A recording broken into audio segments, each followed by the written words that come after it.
Me llamo Antonia Robles y cuento 68 años vividos, o al menos eso decía el calendario la última vez que sentí que vivía de verdad. Ahora los días se me antojan todos iguales, con el mismo regusto amargo a traición y a paredes desconchadas. Mi Santander, la que olía a mar y a tierra mojada por el sirimiri, la que me acunó con el bramido del Cantábrico desde que tengo memoria, ahora es solo un espejismo al otro lado de una ventana sucia. La ventana de este lugar al que mi hijo Germán, sangre de mi sangre, me trajo con engaños, con la misma sonrisa con la que de niño me pedía un dulce. Aún siento el temblor en mis manos, no el de la edad, sino el de la rabia contenida, el mismo que me asaltó cuando Germán detuvo el coche frente a este edificio gris, de nombre rimbombante y alma helada, Residencia Los Laureles. ¿Laureles? Aquí solo huele a desinfectante y a la soledad rancia de quienes fuimos apartados. Él había dicho que íbamos a una revisión médica, una más de esas que tanto le preocupaban últimamente. ¡Qué ingenuidad la mía! Creer en su repentino interés por mi salud después de tantos años de visitas fugaces y llamadas apresuradas. «Es por tu bien, mamá», me dijo, mientras dos enfermeros de brazos fuertes y miradas vacías me conducían al interior. Sus palabras rebotaban en mi cabeza como piedras. ¿Mi bien? ¿Acaso mi bien era arrancarme de mi hogar, de la casita en Puerto Chico que mi difunto Fernando y yo habíamos cuidado con tanto esmero, esa casa que guardaba el eco de nuestras risas, el aroma de su marmita los domingos, el calor de una vida entera entre sus muros de piedra, esa casa con el pequeño balcón orientado a la bahía, desde donde, si el día estaba claro, podías ver las olas rompiendo contra la península de la Magdalena, esa promesa de fuerza y libertad que ahora se me antojaba más lejana que nunca. Recuerdo el bordado que dejé a medias sobre la mesa del salón, un paño con motivos de anclas y olas encrespadas, un homenaje a nuestro mar. Cada puntada era un recuerdo, una caricia al pasado. Germán siempre decía que esas cosas eran antiguallas, que ocupaban espacio. Ahora entiendo que lo que de verdad le estorbaba era yo, mis recuerdos, mi presencia en la casa que él ya veía vendida, convertida en un puñado de billetes para sus negocios, esos que siempre andaban al borde del abismo. La primera noche aquí fue un descenso a los infiernos, una habitación impersonal, compartida con una anciana que tosía sin cesar y murmuraba nombres olvidados. La cena, una papilla insípida que se negaba a pasar por mi garganta, y el silencio, un silencio denso que gritaba más que cualquier ruido. Intenté llamar a Germán, pero mi móvil había desaparecido para evitar molestias. Según me informó una enfermera con la misma dulzura que se le da una medicina amarga a un niño. ¿Molestias? La única molestia era la verdad, que se abría paso en mi pecho como una daga helada. Mi hijo me había despojado de todo, me había convertido en un trasto viejo. Me acerqué a la ventana, frotando el cristal con la manga del camisón raído que me habían dado.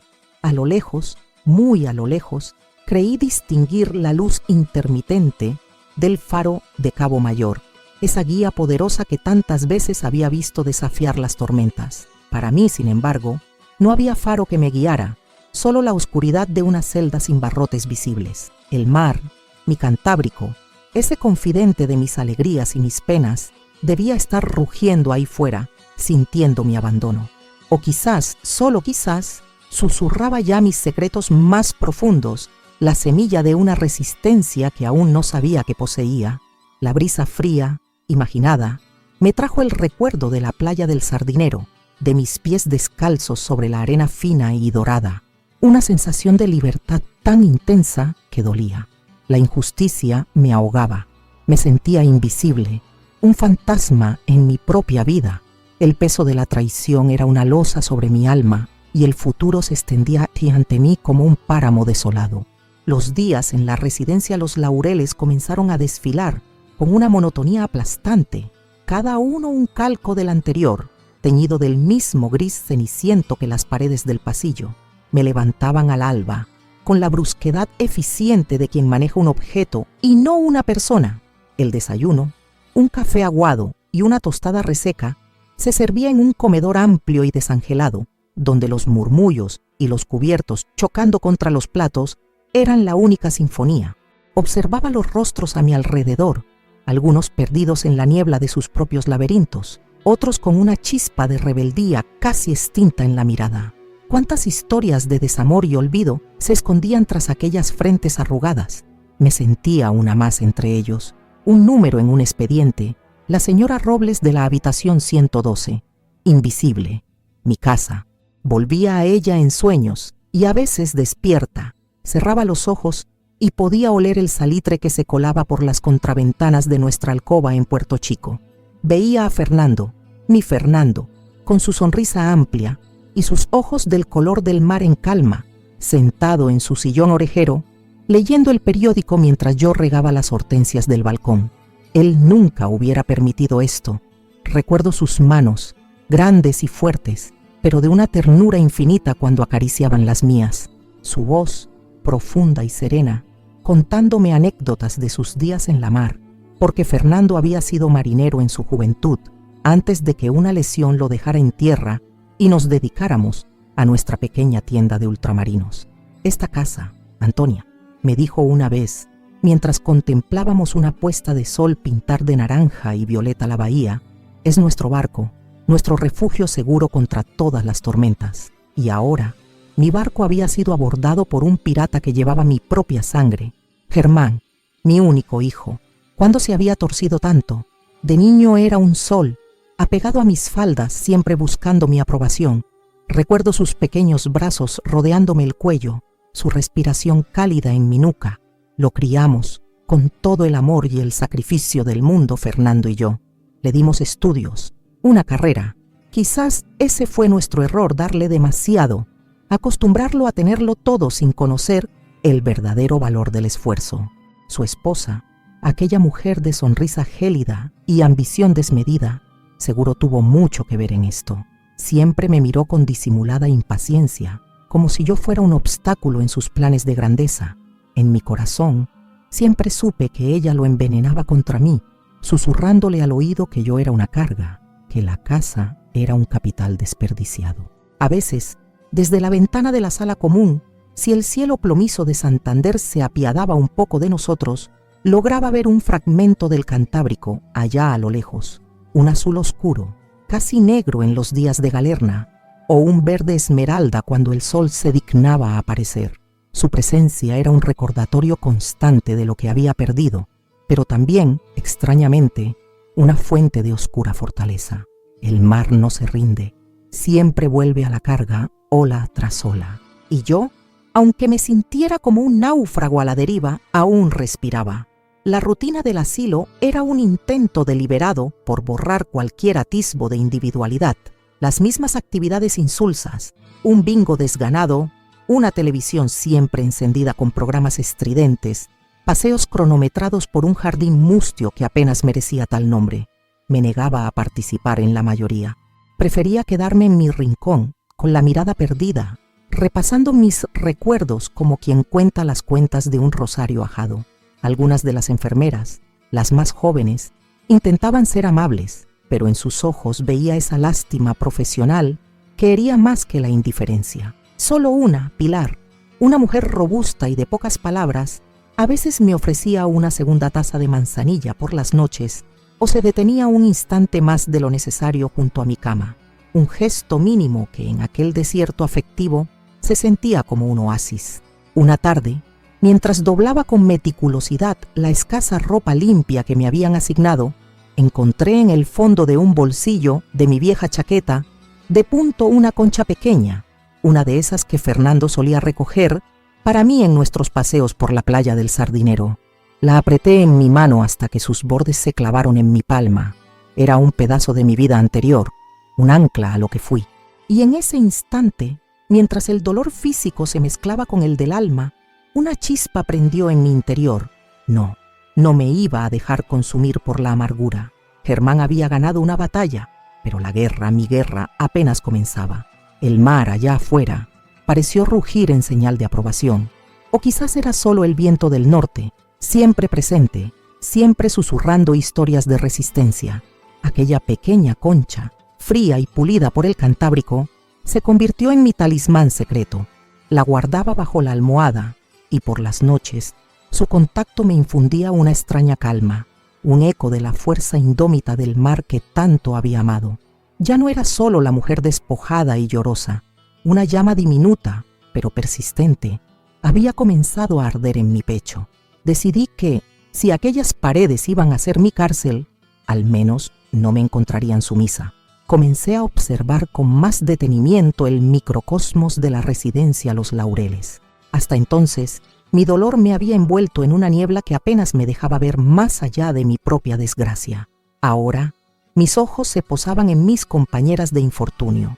Veía a Adela, que fuera concertista de piano, cuyas manos artríticas ya solo podían acariciar teclas imaginarias sobre su regazo, susurraba melodías olvidadas que solo ella parecía escuchar. Estaba Blanca, cuya familia la visitaba cada domingo con la puntualidad de un reloj suizo y la misma calidez de un témpano de hielo, dejándola con un nuevo chal de lana y una tristeza más profunda. Tantas mujeres, antes vibrantes, ahora reducidas a sombras que deambulaban por los pasillos, sus historias silenciadas, su valía ignorada. La invisibilidad era una epidemia en aquel lugar. Mi pequeña rebelión comenzó con gestos simples. Empecé a caminar por el jardín, ese trozo de tierra mustia que antes me parecía una burla. Descubrí que si me esforzaba, podía oler el salitre en el aire cuando el viento soplaba con fuerza desde la costa, un recordatorio de que el mar seguía allí, libre y salvaje. Me negaba a comer las papillas insípidas y pedía, con una firmeza que sorprendía a las auxiliares, que me dieran la comida sin triturar, mientras tenga dientes para masticar, les decía. Pilar, la enfermera de ojos comprensivos, a veces me guiñaba un ojo cómplice cuando pasaba junto a mi mesa en el comedor. Fue en una de esas tardes grises, mientras estaba sentada en la sala común fingiendo leer una revista de hacía varios meses, cuando lo vi por primera vez. O, mejor dicho, cuando realmente reparé en él. Se sentaba siempre en el mismo rincón, junto a una ventana que daba a un patio interior con un solitario árbol de hojas perennes. Era un hombre de porte distinguido, a pesar de la sencillez de su ropa. Tendría algunos años más que yo, quizás 75. Su cabello, completamente blanco, estaba cuidadosamente peinado hacia atrás, y sus manos, aunque surcadas por las venas y las manchas de la edad, descansaban sobre el pomo de un bastón con una elegancia natural. No hablaba mucho con nadie, pero tampoco parecía triste o perdido como tantos otros. Había una serenidad en su semblante, una dignidad tranquila que me llamó la atención. Nuestras miradas se cruzaron fugazmente. Sus ojos, de un azul sorprendentemente claro, me observaron por un instante sin curiosidad particular, pero tampoco con indiferencia. Fue un encuentro visual de apenas unos segundos, nada más. Sin embargo, por alguna razón, esa breve conexión rompió la monotonía de la tarde. No supe su nombre entonces, ni su historia. Era solo una presencia, una silueta recortada contra la luz pálida de la ventana. Los días siguientes, sin proponérmelo, mi mirada lo buscaba en el comedor, en la sala común. Observaba sus pequeñas rutinas, cómo desmenuzaba el pan con parsimonia, cómo leía el periódico con la ayuda de unas gafas de montura metálica, cómo a veces sonreía levemente ante algún recuerdo que cruzaba su mente. Había algo en él que irradiaba una calma profunda, como si hubiera hecho las paces con la vida, o quizás, como yo, estuviera librando su propia batalla silenciosa. Una mañana, mientras daba mi paseo obligado por el jardín, lo vi sentado en un banco de piedra de espaldas a mí, contemplando el muro cubierto de hiedra. El viento del norte, ese que siempre trae consigo el olor del Cantábrico y una cierta melancolía, agitaba suavemente su cabello blanco. Por un instante, sentí el impulso de acercarme, de decirle algo, cualquier cosa, pero me contuve. ¿Qué podía decirle yo, una desconocida, una recién llegada a este purgatorio? La vieja Antonia, la que había sido despojada y humillada, aún era demasiado fuerte en mí. Sin embargo, al regresar a mi habitación, la imagen de aquel hombre solitario, recortado contra el verde oscuro de la hiedra y con el murmullo del mar lejano como única compañía, se quedó grabada en mi memoria. Era como si, en medio del desierto, hubiera divisado un árbol solitario, una promesa silenciosa de que quizás, solo quizás, no todo estaba perdido. Los días que siguieron a aquel encuentro visual en el jardín estuvieron marcados por una extraña expectación. Sin admitirlo abiertamente, una parte de mí esperaba la oportunidad de un acercamiento, una palabra, un gesto. Aquel hombre, con su porte sereno y su soledad compartida, había despertado en mí una curiosidad que creía extinguida. La vida en la residencia Los Laureles seguía su curso monótono, las mismas comidas insípidas, las mismas tardes lánguidas, el mismo olor a desinfectante y a tiempo detenido. Pero ahora, entre las grietas de la rutina, se colaba un hilo de interés, una diminuta luz. La oportunidad se presentó una mañana de martes, uno de esos días en que el cielo de Santander se debate entre el sol y la nube, y una luz plateada baña la ciudad. Había decidido tomar mi paseo matutino por el jardín un poco más tarde de lo habitual.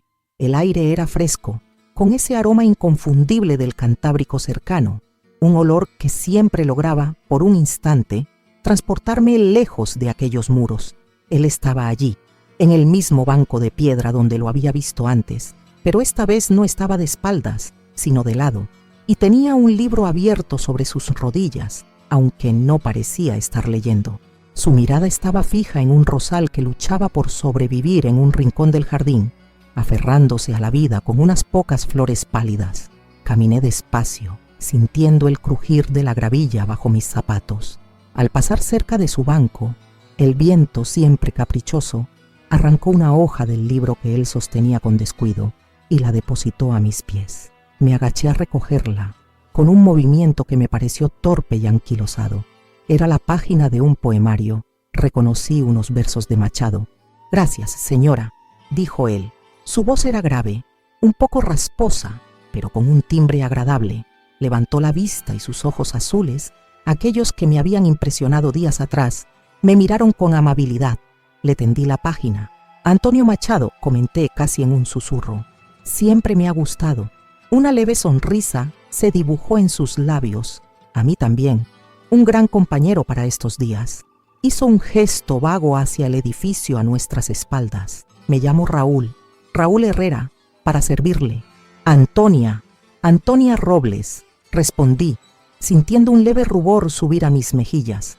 Hacía tanto tiempo que nadie me hablaba con esa cortesía, con esa naturalidad que no implicaba lástima ni condescendencia. «Encantado, Antonia», señaló el extremo vacío del banco. «¿Le apetece sentarse un momento? El sol, cuando se decide a salir por aquí, es un bien escaso que conviene aprovechar». Dudé un instante. La vieja prudencia, el miedo a exponerme, a sentir de nuevo, pero sus ojos transmitían una serenidad que me invitaba a confiar.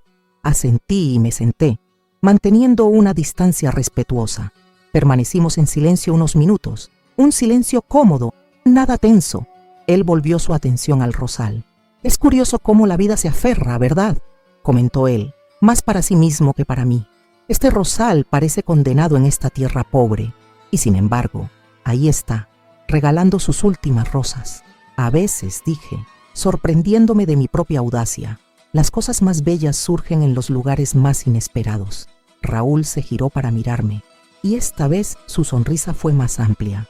«Tiene usted toda la razón, Antonia, toda la razón. Hablamos un poco más esa mañana, nada trascendental.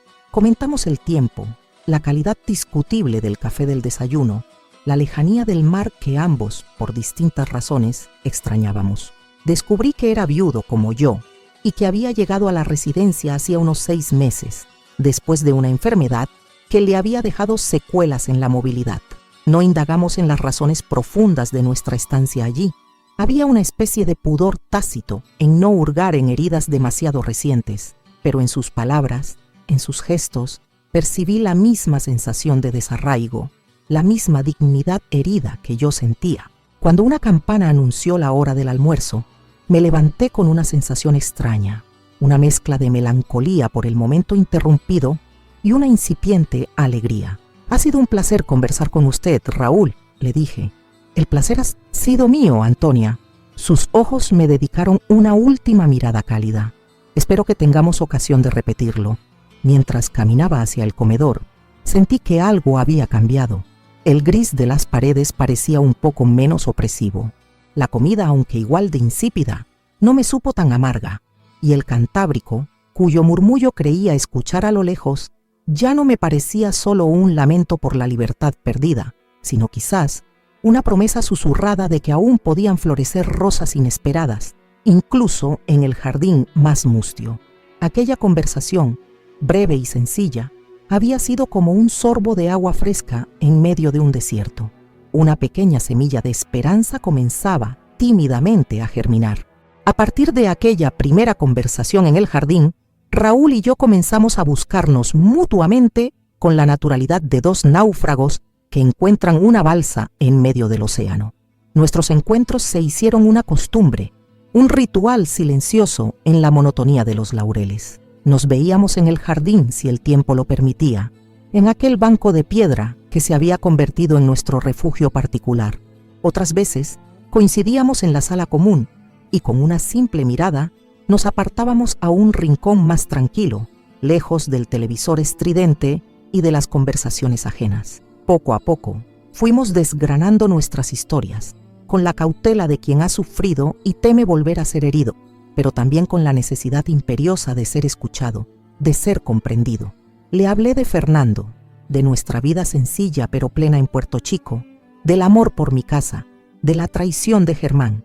Él me escuchaba con una atención profunda, sus ojos azules reflejando una empatía que me reconfortaba el alma.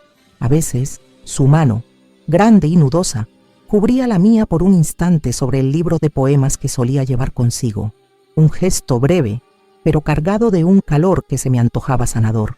El roce de su piel, áspera por los años pero suave en su intención, despertaba en mí sensaciones olvidadas, un eco lejano de la ternura física que creía sepultada para siempre.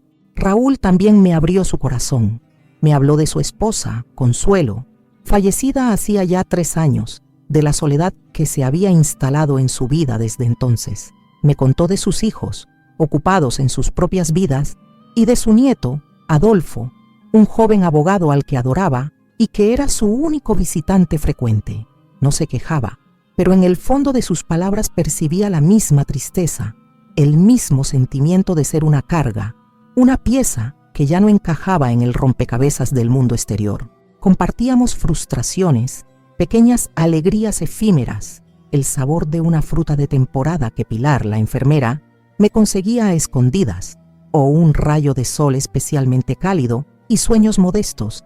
Soñábamos con pasear por la orilla del Sardinero sin prisas, con sentir la arena bajo los pies y el viento del Cantábrico en el rostro. El mar se convirtió en nuestro anhelo compartido, un símbolo de la libertad que nos había sido arrebatada. Un jueves por la tarde, la directora del centro me anunció una visita. Germán, mi corazón dio un vuelco. Hacía semanas que no sabía nada de él, desde aquel día aciago en que me había abandonado aquí. Una parte de mí albergaba una absurda esperanza de arrepentimiento. Otra, la más realista, se preparaba para una nueva decepción. Nos reunimos en una salita impersonal, bajo la mirada vigilante de un auxiliar. Germán entró con su aire de suficiencia habitual, vestido con un traje impecable que parecía fuera de lugar en aquel entorno de decadencia. Ni un abrazo, ni una palabra de cariño, solo un saludo distante y una carpeta que depositó sobre la mesa. «Mamá, ¿cómo estás?», preguntó con un tono que pretendía ser solícito pero que sonaba a puro formalismo.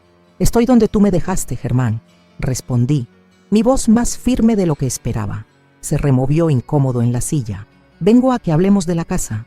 Hay unos papeles que necesitas firmar, unos trámites para ponerla en venta, ya sabes, para asegurar tu futuro, tus cuidados aquí». La sangre me hirvió en las venas. ¿Mi futuro o el suyo?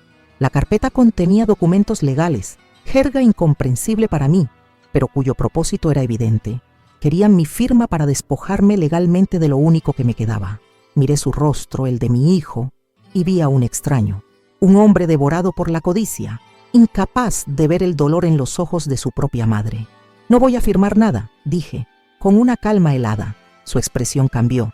La máscara de preocupación se desvaneció, dejando al descubierto la impaciencia y la irritación. «Mamá, no me lo pongas más difícil. Es lo mejor para todos». «¿Lo mejor para quién, Germán?». Para ti y para tu mujer, que ya se ven viviendo a cuerpo de rey con el dinero de mi casa. La conversación subió de tono. Él insistía. Yo me negaba. La auxiliar nos miraba con nerviosismo. Finalmente, Germán se levantó bruscamente, recogió su carpeta y me lanzó una mirada cargada de resentimiento. Te arrepentirás de esto, mamá. Te quedarás sola y olvidada en este sitio. Sus palabras, crueles y directas, me golpearon con fuerza. Cuando se marchó, me quedé temblando, no de miedo, sino de una rabia profunda y de una tristeza inmensa. Esa tarde, Raúl me encontró en nuestro banco del jardín. Mis ojos debían reflejar la tormenta que se había desatado en mi interior, porque se acercó con cautela y se sentó a mi lado en silencio. No preguntó nada, simplemente estuvo allí. Al cabo de un rato, sin poder contenerme más, le conté la visita de Germán, la humillación, la amenaza. Cuando terminé de hablar con la voz quebrada, Raúl tomó mi mano entre las suyas. Sus dedos eran cálidos y firmes. No estás sola, Antonia, dijo suavemente. No mientras yo esté aquí. Sus palabras sencillas y directas fueron un bálsamo para mi alma herida. En aquel instante, apoyada en la presencia serena de Raúl, con el murmullo lejano del Cantábrico como testigo, sentí que la pequeña llama de resistencia que había prendido en mí se avivaba, alimentada por una nueva esperanza y por la fuerza inesperada de un afecto tardío. La batalla por mi casa, por mi dignidad, acababa de adquirir un nuevo significado. Ya no luchaba solo por mí. La negativa a firmar los papeles de Germán y el apoyo incondicional de Raúl encendieron en mí una determinación que creía perdida. Ya no me sentía una víctima pasiva, era una luchadora, y mi primera batalla sería reconquistar mi libertad.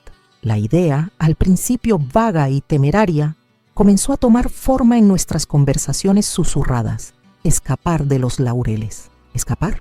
La palabra sonaba a locura en boca de dos personas que sumaban casi 150 años entre ambas, con los achaques propios de la edad y la vigilancia constante del personal. Pero la alternativa, la de consumirme lentamente en aquella jaula de oro falso, mientras mi hijo disponía de mi vida y mis bienes, era infinitamente más aterradora. Tenemos que hacerlo, Antonia, me dijo Raúl una tarde, mientras observábamos cómo las gaviotas sobrevolaban el tejado, camino del mar. Sus ojos azules brillaban con una chispa juvenil. No podemos permitir que nos roben lo poco que nos queda de dignidad, de albedrío. Y así, nuestro banco en el jardín se convirtió en nuestro cuartel general. Cada encuentro era una sesión de planificación secreta. Analizábamos las rutinas del personal, los horarios de las rondas nocturnas, las posibles salidas. Raúl, a pesar de su cojera, tenía una mente lúcida y un ingenio sorprendente. Dibujó en una servilleta de papel un croquis rudimentario de la planta baja, marcando las cámaras de vigilancia que había logrado identificar y las puertas que daban al exterior. La puerta de servicio de la cocina, que daba a un callejón trasero poco transitado, parecía nuestra mejor opción. Se cerraba con un cerrojo simple por dentro y solía estar menos vigilada después de la cena. Pero llegar hasta allí sin ser vistos era el gran desafío. El pasillo principal estaba siempre iluminado y concurrido. Había que atravesar el comedor, oscuro y silencioso por la noche, pero con el riesgo de encontrarse con algún empleado rezagado o algún residente insomne. Nuestros recursos eran escasos, algo de dinero que yo había logrado esconder en el forro de mi viejo bolso, y los pocos ahorros que Raúl conservaba. No era mucho, pero tendría que bastar para los primeros días. Y después, el futuro era una incógnita, pero la idea de enfrentarlo juntos, en libertad, nos infundía un coraje temerario. Hablábamos de llegar al Sardinero, de sentir la brisa marina en la cara, de comer unas rabas en alguna terraza frente al Cantábrico, pequeños sueños que se convertían en el motor de nuestro arriesgado plan. Empezamos a observar a Pilar, la enfermera, con más atención. Su amabilidad hacia mí, ¿era solo profesional o había algo más, una genuina compasión? Un día le comenté casualmente lo mucho que extrañaba el olor del mar, la sensación de la arena. Ella me miró con sus ojos oscuros y sabios, y por un instante creí ver un atisbo de entendimiento. El mar siempre espera, Antonia, me dijo en voz baja. A veces solo hay que encontrar el camino de vuelta. Sus palabras fueron ambiguas, pero encendieron una pequeña esperanza.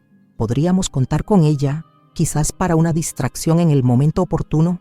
No nos atrevimos a pedírselo directamente. El riesgo era demasiado alto para ella y para nosotros. Una noche tuvimos nuestro primer susto. Estábamos en un rincón oscuro de la biblioteca, repasando el plan en susurros apenas audibles, cuando la puerta se abrió de golpe y entró don Anselmo, uno de los vigilantes nocturnos. Nos quedamos petrificados, Raúl con la servilleta arrugada en la mano. Don Anselmo nos miró con extrañeza. «¿Qué hacen ustedes aquí tan tarde, don Raúl, doña Antonia? Deberían estar en sus habitaciones». Raúl reaccionó con una rapidez admirable. Antonia se sentía un poco indispuesta a Anselmo y la acompañé a tomar un poco el fresco de la lectura. Ya nos retirábamos. Su voz sonó tranquila, convincente.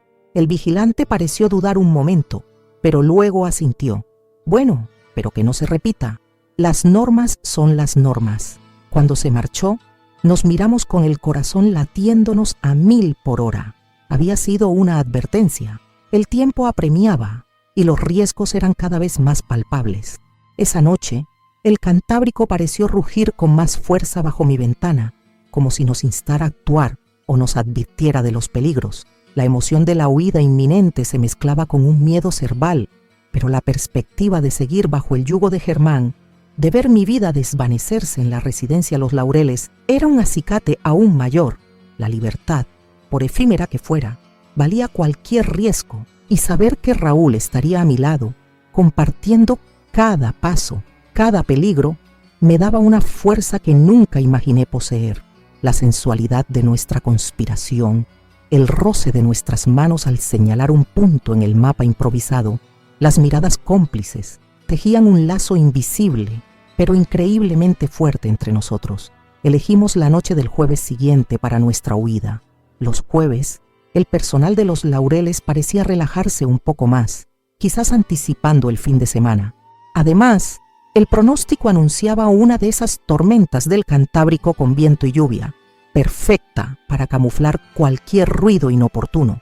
Los días previos fueron una mezcla de ansiedad febril y una extraña calma. Repasamos el plan 1 y 1000 veces, cada detalle memorizado, cada contingencia prevista, o eso queríamos creer. Yo había guardado una pequeña linterna, de esas que se usan para leer, y Raúl había conseguido hacerse con una barrita de jabón para, según él, silenciar cualquier bisagra traicionera. Aquella tarde en el comedor, nuestros ojos se encontraron por encima de los platos de sopa insípida. No necesitamos palabras. Un leve asentimiento, una mirada cargada de significado.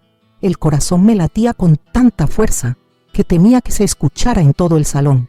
Pilar pasó junto a nuestra mesa y al recoger mi plato, su mano rozó la mía.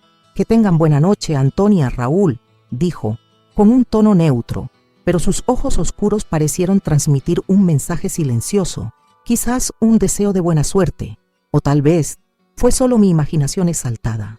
Esperamos hasta bien pasada la medianoche, cuando los pasillos de la residencia se sumieron en ese silencio denso y expectante que precede al amanecer. La tormenta había llegado con furia. El viento silbaba entre las rendijas de las ventanas y la lluvia golpeaba los cristales con violencia. Un escenario perfecto. Con los zapatos en la mano para no hacer ruido, me deslicé fuera de mi habitación. Raúl ya me esperaba al final del pasillo, una sombra inmóvil junto a la escalera de servicio. Su rostro, apenas visible en la penumbra, reflejaba una tensión similar a la mía. Avanzamos con la lentitud y el sigilo de 2 guerrilleros en territorio enemigo. Cada crujido del suelo de madera nos parecía un trueno. Mi respiración era agitada y sentía las manos frías y sudorosas. Raúl, a pesar de su cojera, se movía con una sorprendente agilidad, su bastón envuelto en un trozo de tela para amortiguar el sonido. Llegamos al comedor, vasto y oscuro como una caverna. Las sillas y mesas parecían fantasmas acechantes. Lo cruzamos pegados a la pared, conteniendo el aliento. La puerta de la cocina estaba cerrada como esperábamos, pero no con llave, solo con el pestillo interior. Raúl deslizó con cuidado la barrita de jabón por los goznes antes de accionar el cerrojo. La puerta se abrió con un leve quejido que nos sobresaltó. pero el estruendo de la tormenta afuera lo ahogó casi por completo. Estábamos en la cocina. El olor a comida fría y a metal nos envolvió. La puerta de servicio estaba al otro extremo. Tenía un cristal esmerilado en la parte superior. Miramos a través de él. El callejón trasero estaba oscuro y desierto, barrido por la lluvia. Fue entonces cuando escuchamos pasos en el pasillo exterior, acercándose a la cocina. Nos quedamos paralizados. ¿Sería don Anselmo en una ronda imprevista? Raúl me empujó suavemente detrás de unos grandes sacos de patatas. Contuvimos la respiración. Los pasos se detuvieron justo al otro lado de la puerta, unos segundos eternos. Luego, siguieron de largo. Un suspiro de alivio se nos escapó a ambos. Con manos temblorosas, Raúl manipuló el cerrojo de la puerta de servicio. Se atascó. Por un momento el pánico me atenazó. ¿Habíamos llegado hasta aquí para fracasar en el último obstáculo? Raúl forcejeó con más fuerza y finalmente, con un chasquido metálico que sonó como una detonación en nuestros oídos, el pestillo cedió. Abrimos la puerta lo justo para deslizarnos fuera. El viento y la lluvia nos golpearon el rostro con una fuerza brutal, pero nunca un castigo de la naturaleza me pareció tan dulce. Era el sabor de la libertad. Corrimos, o más bien caminamos muy deprisa, por el callejón, sin mirar atrás, temiendo escuchar en cualquier momento el grito de alarma. Mis pulmones ardían, mis piernas flaqueaban, pero la mano de Raúl, aferrando la mía con fuerza, me infundía valor. No paramos hasta que estuvimos a varias calles de distancia, empapados hasta los huesos, pero con una euforia salvaje creciendo en nuestro interior.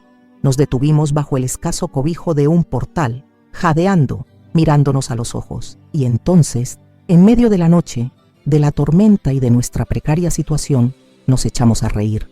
Una risa nerviosa, liberadora, un poco histérica. Lo habíamos conseguido. Raúl había previsto un pequeño hostal no muy lejos del puerto, un lugar discreto donde pasar el resto de la noche. Con el poco dinero que teníamos, pagamos una habitación modesta, con papel pintado desvaído y una bombilla que parpadeaba. Nunca un lugar tan humilde me había parecido un palacio. Desde la ventana, entre los edificios, se adivinaba el brillo oscuro y agitado del Cantábrico. Estaba allí, esperándonos. Nuestro primer sorbo de libertad sabía a sal, a lluvia y a la esperanza indomable de dos corazones que se habían negado a rendirse. La noche aún era joven y nuestro futuro incierto, pero estábamos juntos y éramos libres. La primera mañana en libertad fue un despertar a una realidad agridulce.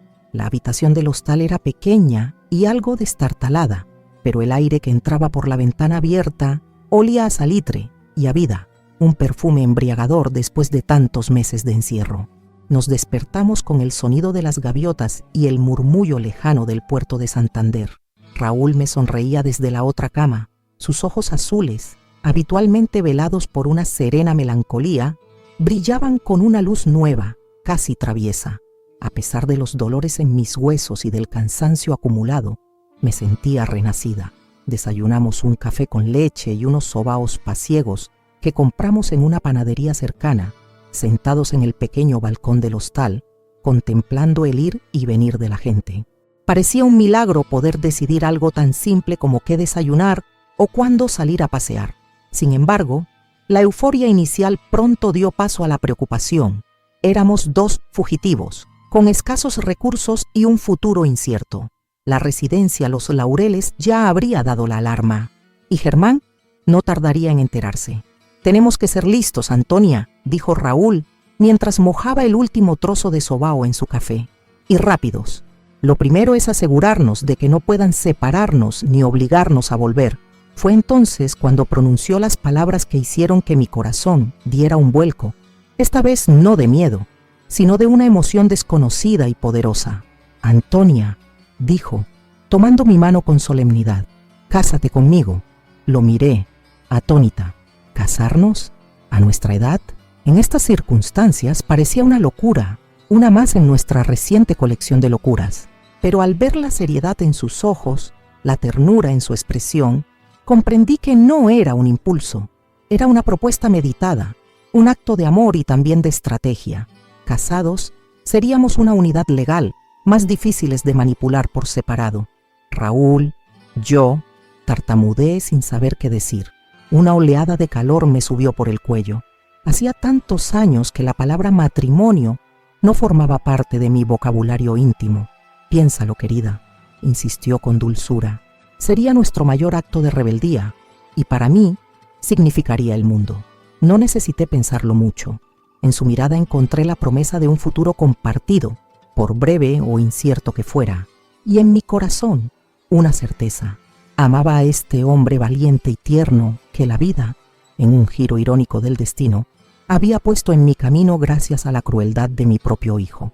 Sí, respondí, con una sonrisa que brotaba desde lo más profundo de mi ser. Sí, Raúl, me casaré contigo. Conseguir casarnos no fue sencillo. Necesitábamos documentos, testigos, un lugar, pero la determinación puede obrar milagros. Raúl recordó a un viejo amigo suyo, un funcionario del ayuntamiento ya jubilado, que quizás podría orientarnos.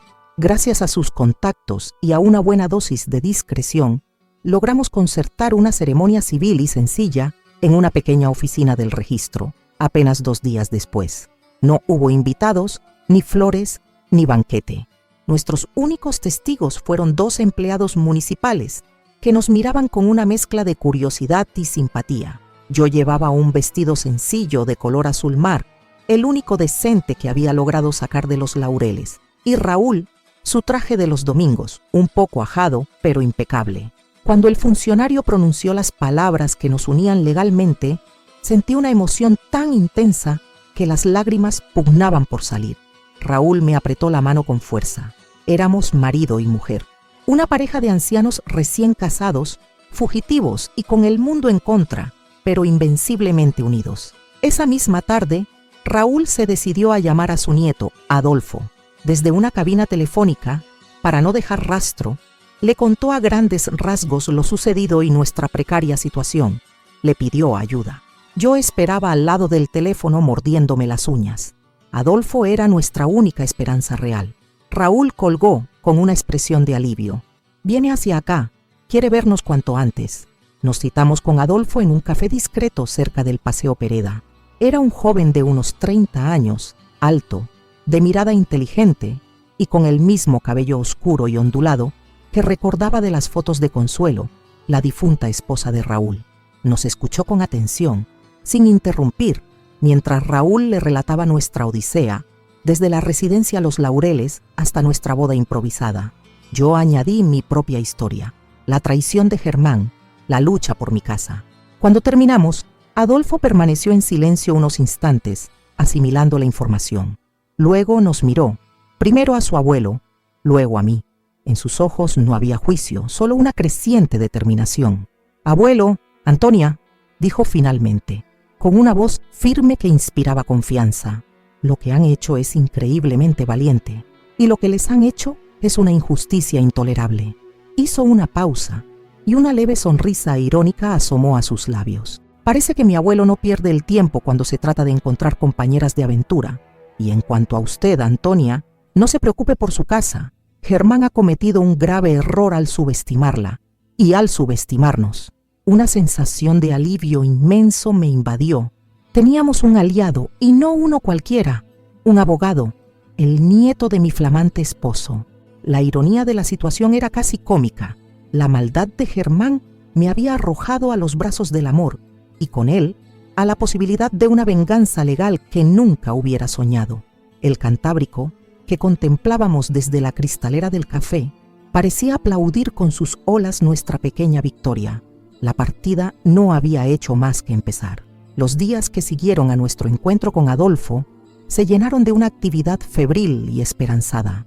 El joven abogado se movía con una energía y una competencia que nos infundían una enorme confianza. Nos instalamos en un pequeño apartamento alquilado por Adolfo, en una zona tranquila de Santander. Un hogar temporal, pero que nos sabía a gloria después de la promiscuidad del hostal y la opresión de Los Laureles. Desde sus ventanas podíamos ver los tejados de la ciudad y, a lo lejos, una franja azul del Cantábrico, nuestro faro constante. Adolfo nos explicó con claridad la estrategia legal. Primero, impugnar cualquier intento de Germán de declararme incapacitada o de vender la casa de Puerto Chico sin mi consentimiento explícito y consciente. Segundo, reunir pruebas de la coacción y el engaño con los que mi hijo me había internado en la residencia. Mi testimonio y el de Raúl serían cruciales. Recordé con detalle la visita de Germán a Los Laureles, su insistencia para que firmara aquellos papeles, sus amenazas veladas. Todo quedó registrado en declaraciones juradas. Raúl, por su parte, relató la vida en la residencia, la atmósfera de abandono y la forma en que se trataba a los ancianos como si fueran muebles viejos. Pronto, Germán recibió la primera notificación legal de parte de Adolfo. Su reacción no se hizo esperar. Una tarde, sonó el teléfono en nuestro apartamento. Era él. Su voz, al otro lado de la línea, ya no era meliflua ni falsamente preocupada, sino cargada de una ira fría y contenida. ¿Qué demonios crees que estás haciendo, mamá? Siseó. ¿De verdad piensas que vas a ganar algo con este circo? Estás haciendo el ridículo. Y ese abogaducho de 3 al cuarto no sabe con quién se mete. Sentí un escalofrío, pero la presencia de Raúl a mi lado, su mano firme sobre mi hombro, me dio fuerzas. Solo estoy reclamando lo que es mío, Germán. Respondí con una calma que me sorprendió a mí misma. Mi casa, mi vida, mi dignidad, cosas que tú intentaste arrebatarme. Estás senil, espetó él. Ese viejo te ha sorbido el seso. Cuando todo esto acabe, te aseguro que volverás a la residencia, y esta vez no será tan cómoda. Y colgó. Sus palabras eran veneno puro, pero ya no me hacían el mismo daño. Ahora tenía a Raúl, tenía a Adolfo, y tenía una causa por la que luchar. La ironía de la situación no dejaba de asombrarme. El intento de Germán por silenciarme y despojarme había provocado exactamente lo contrario. Me había hecho más fuerte, más visible, y me había proporcionado los aliados más inesperados. En mi corazón, siempre supe que la justicia cojea, pero llega. La batalla legal era agotadora. Requería visitas a la oficina de Adolfo, revisión de documentos, preparación para posibles interrogatorios. El estrés hacía mella en nosotros, y algunas noches apenas dormíamos, asaltados por la incertidumbre. Pero también nos unía más. Compartíamos nuestros miedos y nuestras esperanzas. Nos dábamos ánimos mutuamente. En esos momentos, el simple roce de la mano de Raúl, su sonrisa comprensiva, eran mi mejor medicina. Descubrí en nuestra relación una sensualidad serena, la de 2 cuerpos y 2 almas que se acompañan en la tormenta, que encuentran placer en la simple cercanía, en el calor compartido, en la complicidad de una mirada. Para escapar de la tensión, solíamos dar largos paseos por el paseo marítimo, dejando que la brisa del Cantábrico nos acariciara el rostro y se llevara consigo parte de nuestras preocupaciones. El mar, con su inmensidad y su fuerza constante, nos recordaba la pequeñez de nuestros problemas en comparación con la eternidad, pero también nos inspiraba con su resiliencia. Observábamos a los pescadores, a las familias que jugaban en la arena, a las parejas de enamorados, y soñábamos con el día en que pudiéramos disfrutar de esa misma paz en nuestra propia casa. Un día, Adolfo llegó a nuestro apartamento con una expresión seria pero optimista. «Tenemos noticias», anunció. «El juez ha admitido a trámite nuestra demanda y ha ordenado una investigación sobre las circunstancias de tu internamiento, Antonia. Y lo más importante por ahora, ha dictado una medida cautelar que prohíbe cualquier transacción sobre tu propiedad hasta que se resuelva el caso». Una oleada de alivio me recorrió el cuerpo. No era la victoria final, pero era un paso enorme. Mi casa estaba a salvo, al menos de momento. Miré a Raúl y sus ojos brillaban de emoción. Me abrazó con fuerza y yo me aferré a él, sintiendo que juntos éramos capaces de enfrentar cualquier cosa. «Esto es solo el principio, Antonia», dijo Adolfo con una sonrisa. «Germán va a tener que responder por sus actos, y créanme, haremos que se arrepienta de haberla subestimado». Aquella noche, mientras contemplaba el mar desde nuestra ventana, sentí que por primera vez en mucho tiempo, el futuro no era un abismo oscuro, sino un camino lleno de esperanza. La venganza, si es que así podía llamarse a la búsqueda de justicia, estaba en marcha, y era mucho más dulce de lo que jamás hubiera imaginado, porque estaba teñida de amor y de una libertad recién conquistada. Los meses que siguieron fueron un torbellino de emociones, de pequeñas victorias legales y de una creciente expectación. Adolfo demostró ser un león en los tribunales. desmantelando cada argumento de la defensa de Germán, exponiendo con fría elocuencia la codicia y la crueldad que se escondían tras sus actos. Se demostró que mi internamiento en Los Laureles había sido fraudulento, basado en informes médicos sesgados y en la clara intención de mi hijo de hacerse con mi patrimonio.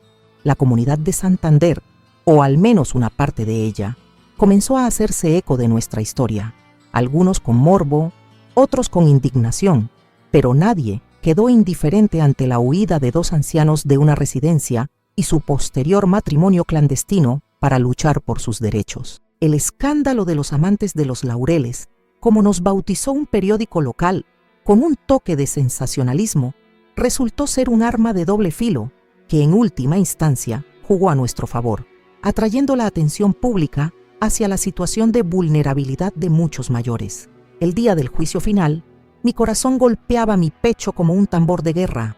Raúl, siempre a mi lado, me infundía calma con su sola presencia, su mano aferrada a la mía. Vi a Germán al otro lado de la sala, su rostro pálido, su arrogancia visiblemente mermada.